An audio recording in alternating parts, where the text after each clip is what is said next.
Alright, Shalom, Shalom. So we're back, giving all honor and glory to Yahweh, Bashem, Yahushai, Bashem, Kakodash, Vayatazadak, Hero Israel, Power Spirit of Yahweh, Bashem, Yahushai, Bashem, Kakodash, and bring you another Passover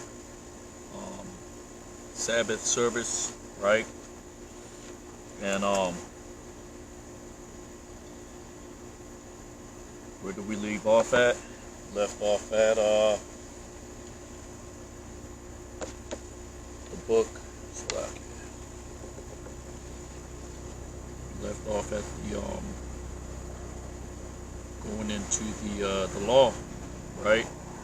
You have to know the law, right? Not only just the law in its own, right? The wording, right? The context, right? This is Deuteronomy 16:3. Do not eat it with bread made with yeast, but for 7 days eat unleavened bread, bread of affliction, because you left Egypt in haste, so that all the days of your life you may remember the time of your departure from Egypt, right? Now let's go into the Hebrew, right?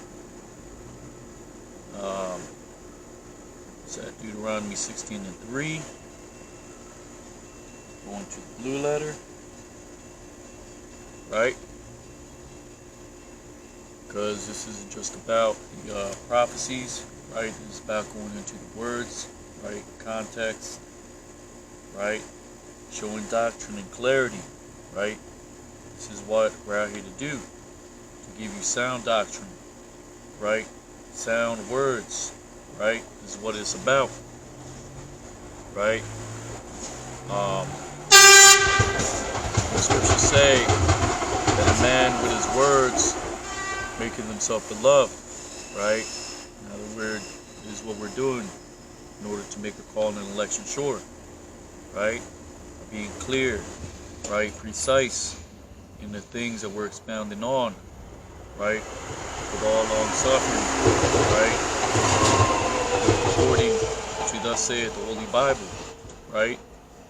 So now, Deuteronomy chapter 16 and 3, right? Let's see what we're at. 2-minute mark. All right. So Deuteronomy 16 and 3, right? La'ah, the call, right? Because a call meaning to eat, right? A call is also meaning something consumed.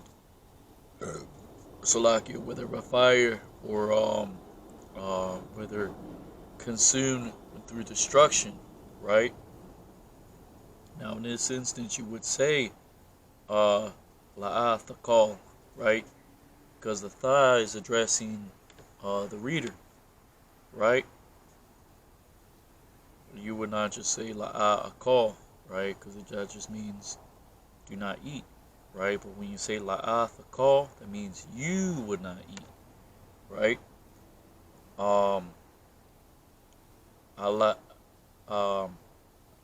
Eliyahu, right?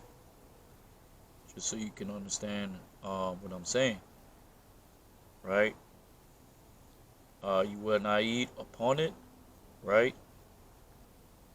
Hamataz, right?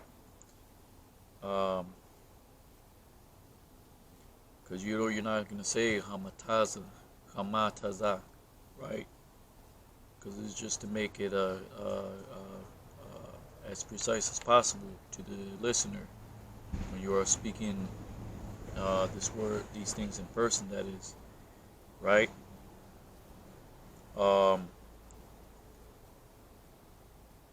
So it's Eliyahu Hamataz, right?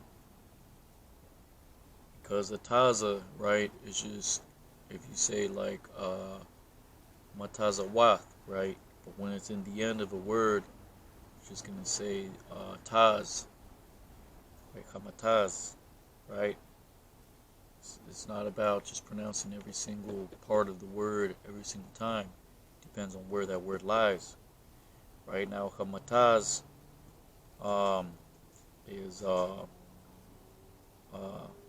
leavened bread, right? But it doesn't say lacham, right? Because hamataz, right? It just means, literally means sour, right? As in sour bread. There, that's how you know it's talking about leavened bread, because leavened bread is typically sour, right?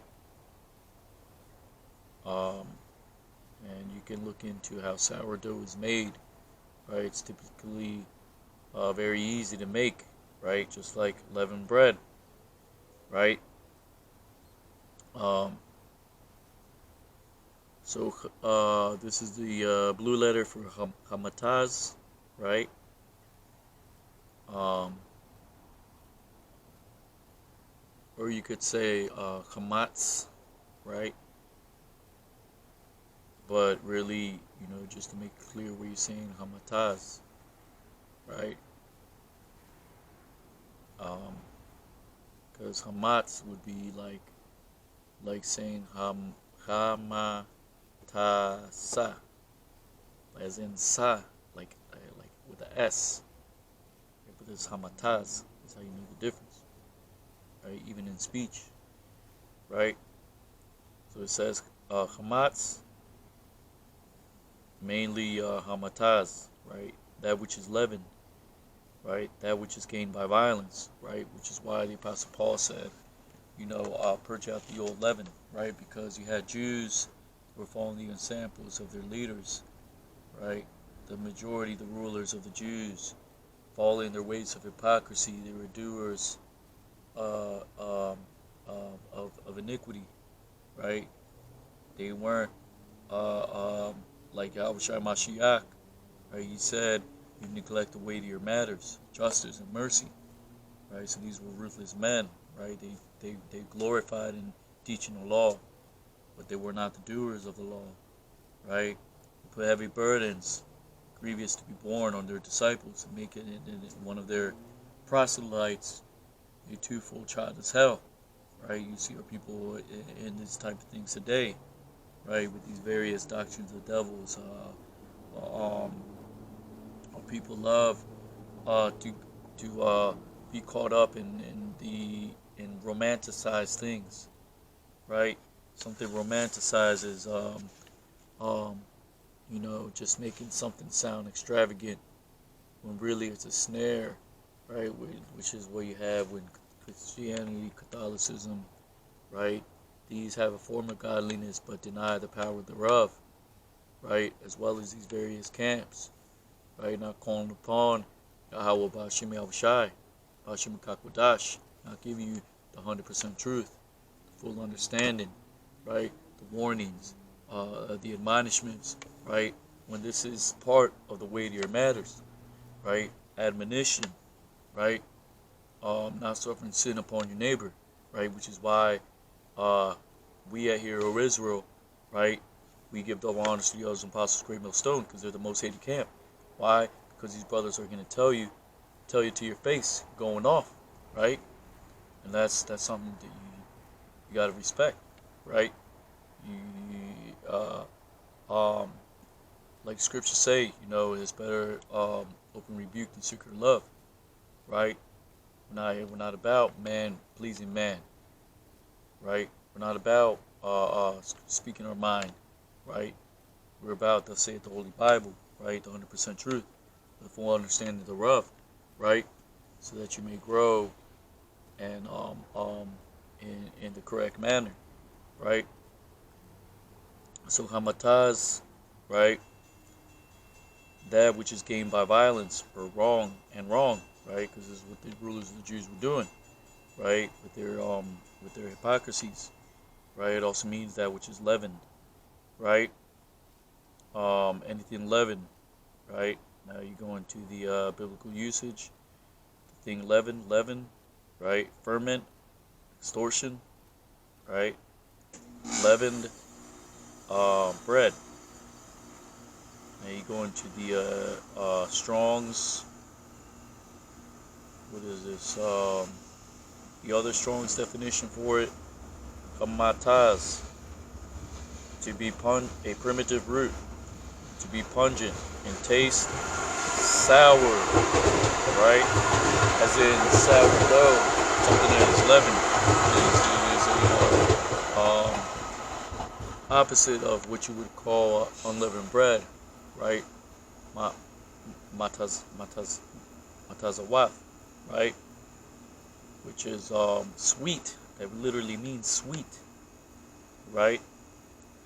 So let's get that. Unleavened.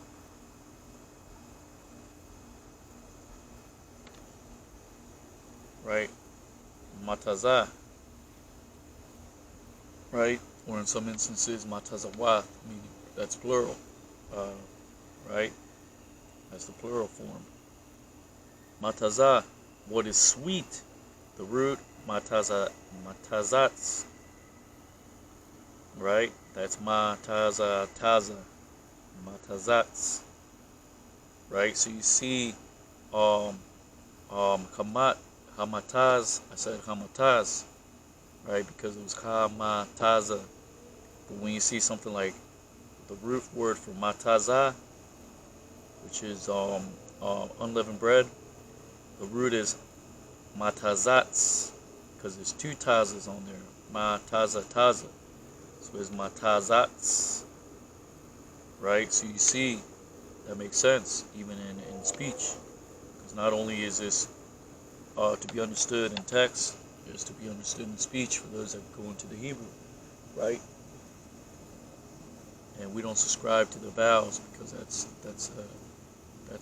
part of what scriptures say we would have a pure language, right? So these vowels were added on after, right? So it says matazah from the root matazats, especially sweet, unfermented bread, right? Such as used at the Passover, right? An unleavened cake, right? It says, so you see there's a difference, right? Hamataz, which is meaning sweet, leavened. Matazah is unleavened, which is sweet bread, right? Slakia, bear with me on the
yeah.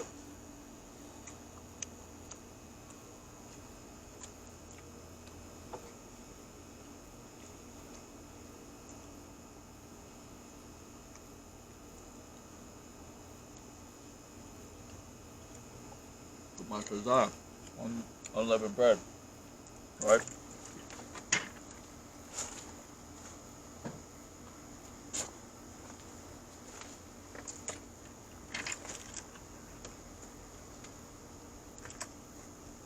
So this is how you know the difference, right? Anyways, let's go back into the law.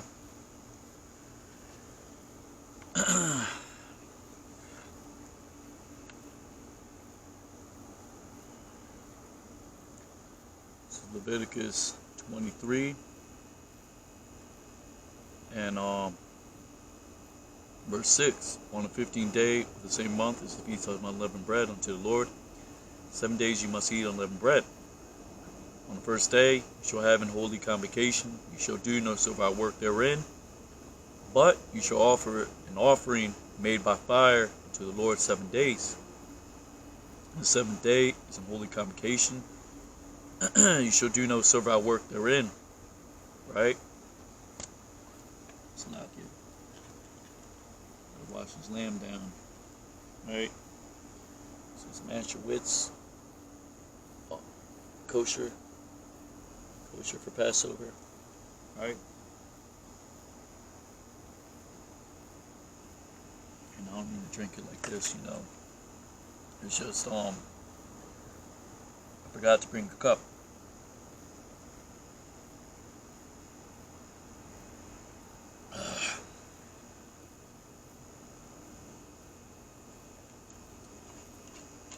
The Jews are black, the prophets are back, right? Like we say here at Hero Israel, right?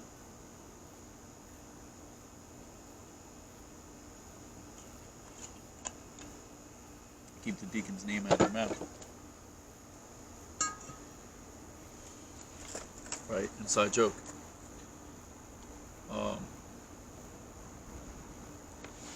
So let's explore the parallels of the days that are the days that are assigned, right? Because you have the Passover on the 14th day. You have 7 days after that, the Holy Convocation, right? Now let's examine, for example, just to make it simple, and even for the Pentecost, you're numbering Sabbath after Sabbath, right? So it's going according to Sabbath, right? And let's look at the next High Holy Day, right? What is it? Leviticus 23 and 24. Speak unto the children of Israel, saying, in the 7th month, in the first day of the month, shall have what? A Sabbath. So there's no such thing as a back-to-back Sabbath, right? Like certain camps say, oh, it's a double Sabbath. No, that's not what they'll say. That's not what the scriptures say, right? You have a Sabbath, and then you're gonna have a day of rest, and then 7 days later, you're gonna have another Sabbath, right? There's no such thing as a double Sabbath. This is why the high holy days were prescribed on certain days, right? Certain days of what? Of the month, right? It doesn't say on the 7th day is the feast of this and that, right? Or 7 days after you shall observe the Passover. No, this is 7/14, right? 7th day of the first day of the 7th month, right? For the blowing of trumpets, right? Like it says here in Leviticus 23:24. Speak unto the children of Israel, saying, in the 7th month, in the first day of the month, shall ye have a Sabbath, a memorial, a blowing of trumpets, and holy convocation, right? Because the new moon is the Sabbath, according to the scriptures. And then on the 7th day is the day of rest, which is also a Sabbath. The feast of Passover is what? On the 14th day, right? So the scriptures are clear, right? Now, so that's the memorial blowing the trumpets, right? And so then it goes into Leviticus 23 and 27. The 10th day is the Day of Atonement, right? Now that's the Day of Atonement. You cease from work, but is it a Sabbath? No, right? Because it doesn't say so, right? But why does it say in Leviticus 23:24, the memorial blowing the trumpets is a Sabbath? Why? Because it's on the first day of the month, right?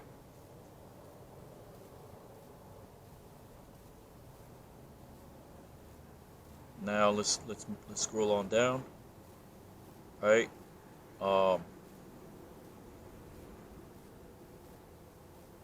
Leviticus 23 and 32, it shall be unto you a Sabbath of rest. shall afflict your souls in the 9th day of the month at evening. From evening to evening shall you celebrate your Sabbath, right?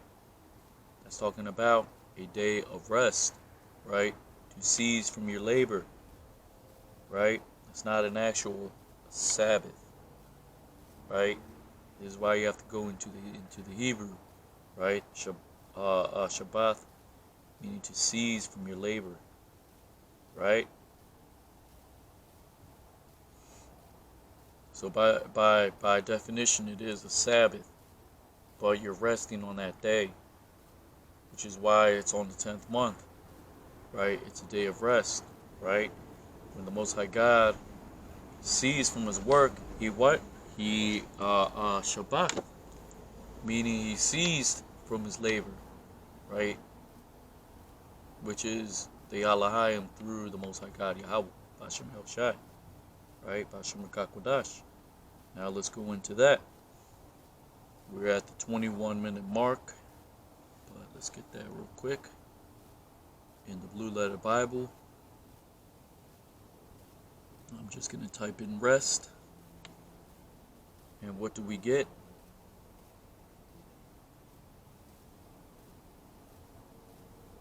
We get many definitions, but we're looking for the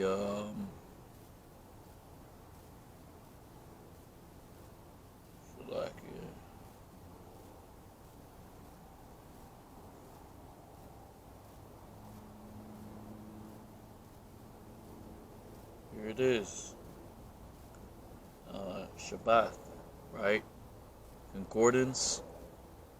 Scroll down, right? Genesis 2:2. And on the 7th day, God ended his work which he made. He rested on the 7th day from all his work which he had made, right?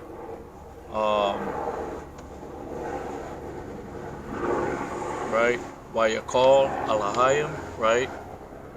Which is the powers, right? Through Mashiach Yahushua, the Most High God, at his direction, right? At his word, right? The first spirit created, Mashiach Yahushua, right? Because you have an order in the heavens and you have an order on planet Earth, in the land of the living, in the land of flesh and blood, right? The creatures of flesh, which are the sons of man, Ban Adam, right? Wayakal, right? Kala is the root word for that, to cease, right? Or to finish, right? You finish your work, you finish speaking, right? Right? That's Kala, right? And ended the powers, right? In the day by Yawam Hashabayaya, right? Which is the 7th day, right? Shabai means 7. But when you say 7th, Shabayaya, right?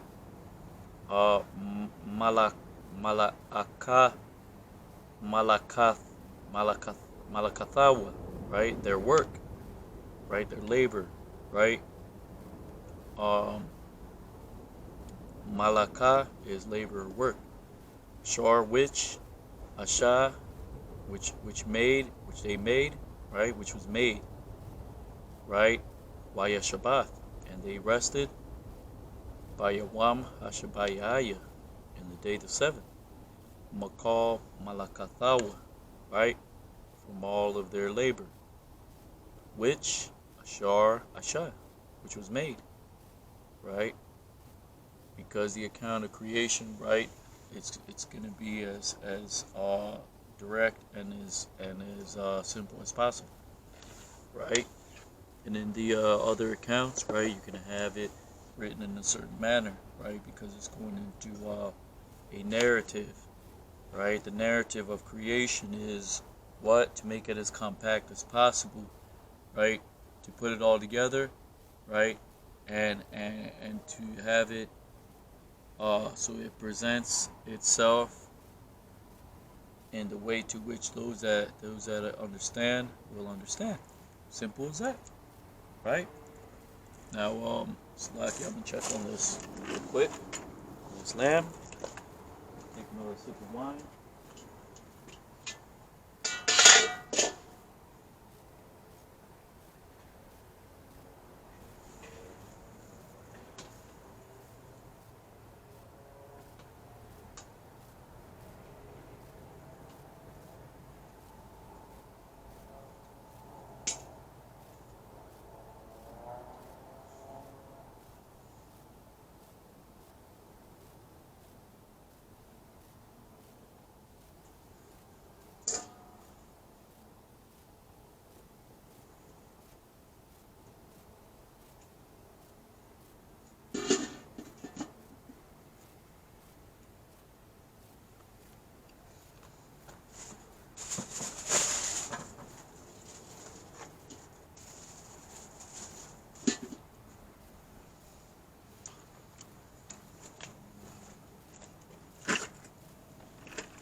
our work is almost done here. You know, I'm talking about this lamb, as well as the work that he gave unto his servants the prophets. Right? Now, you know, we say the word prophets a lot. You know, by ayah, that just means to speak beforehand. Right? You read about that in the scriptures. Right? When Joseph describes his dream to his brothers, right? And they said that's part of Ba'ah, right? Meaning for something to go in or to happen, to come to pass. You read about that in Deuteronomy chapter 18, right? Something coming to pass, right? Speaking beforehand, that's all that means, right? Now our work is almost done here, right? You see the prophecies coming to pass. You see the drums of war beating. You see divisions in the peoples. You see confusion in many places, right? You see the words of Yahweh Shem Yahushua coming to pass, right? And the Most High God said He would make a sure work on the earth, cut it off in righteousness, right? This is all for His beloved, right? Like the scriptures say, you know, what is one beloved more than another beloved, right? Because this isn't about glorying in your many congregations, right? It's about seeking that which was lost, right? What is one beloved more than another beloved, right? Because we're all here to do the same work, right? Which is preach His word, right? With fidelity, right? According to thus saith the Holy Bible, right? Now, so it says, Wayakal alahayim Wayawam hashabaya Malakathawa Ashar Aisha Wayashabath Bayawam Hashabaya Aya Makal Malakathawa Ashar Ashawa. Right? So they rested on the seventh day. Right? So you have you know, you have Sabbaths, and then you have Shabbat, meaning to cease, right, from your work, right? Now let's go into the what I was bringing up about the word Nabai.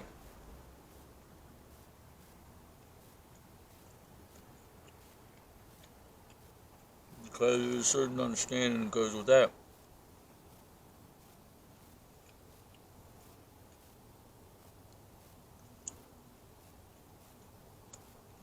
And you can see I bit the part that was cooked. Right here. Right this side. I put it some more.